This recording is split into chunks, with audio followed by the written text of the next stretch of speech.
सोलन में बरसात का मौसम जहां राहत और ठंडक लेकर आता है, वहीं बीमारियों का खतरा भी तेजी से बढ़ा देता है।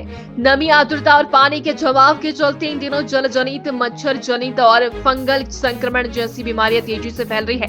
स्वास्थ्य विभाग के अनुसार पानी की गुणवत्ता बिगड़ने और साफ सफाई में लापरवाही से डायरिया, हैजा और टाइफाइड जैसी गंभीर बीमारियां फैल सकती है। मेडिकल सुपरिटेंडेंट राकेश पवार का कहना है कि बारिश में जल स्रोतों का प्रदूषित होना और जगह जगह पानी का ठहरना लोगों की सेहत के लिए बड़ा खतरा बन रहा है। जहां रुका हुआ पानी मच्छरों का प्रजनन स्थल बन जाता है, वहीं ये डेंगू, मलेरिया और चिकनगुनिया जैसी बीमारियों को फैलाता है। विशेषज्ञों की माने तो खाने पीने में लापरवाही सबसे बड़ी गलती साबित होती है। उन्होंने बताया कि बासी खाना, बार बार गर्म किया गया भोजन और असुरक्षित पानी बीमारियों को न्योता देते हैं।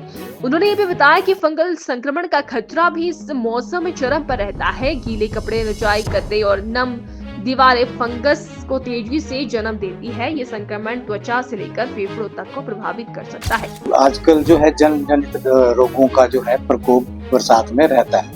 एक तो पानी की अधिकता होती है, तो उससे क्या होता है कि जैसे बारिश हो रही है तो जो जल स्रोत है उनके इन्फेक्शन होने का चांसेस रहता है कि जल जनित जो जल के हमारे स्रोत हैं वहाँ पे इन्फेक्शन हो सकता है, किसी भी कीटाणु पनप सकते हैं क्योंकि बारिश का मौसम है, मॉइस्चर है, उसके अलावा ह्यूमिडिटी भी है और उसके अलावा गर्मी भी है। तो उससे क्या होता है कि जो ये हमारे कीटाणु हैं जल्दी पनपते हैं, तो उनके पनपने से क्या होता है कि किसी भी तरह का इन्फेक्शन होने के चांसेस रहते हैं। जैसे पानी में अगर इन्फेक्शन हो जाए तो उससे यह है कि डायरिया हो सकता है, टाइफाइड हो सकता है, उस तरह के और जल जनित रोग। और जल में ही जैसे मच्छर पनप सकते हैं, अगर काफी देर तक पानी खड़ा रहेगा कहीं पर तो वहाँ पे मच्छरों के पनपने के चांसेस रहते हैं।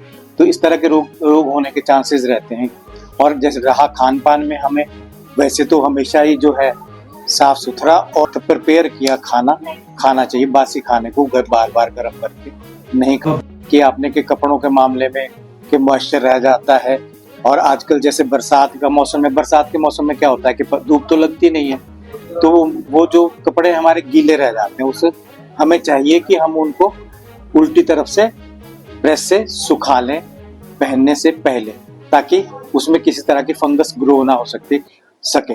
उससे क्या होता है कि हमारे स्किन इन्फेक्शन के चांसेस रहते हैं, उससे फंगल इन्फेक्शन ग्रो कर सकता है। और जिस तरह से रजाइयाँ बेड बॉक्सेस में पड़ी रहती हैं, उसमें भी मॉइस्चर आ जाता है, तो उनको जब भी धूप लगती है तो उनको सुखा लें, क्योंकि जो भी फंगल इन्फेक्शन होते हैं, जैसे ये हमारे अगर सांस में अंदर चले जाएं तो ये इसका बड़ा बुरा प्रभाव पड़ता है और ये इन्फेक्शन जो है किसी भी तरह से फिर ठीक होने की चांसेस कम रहते हैं अगर ये फेफड़ों में हमारे फंगल इन्फेक्शन हो जाए।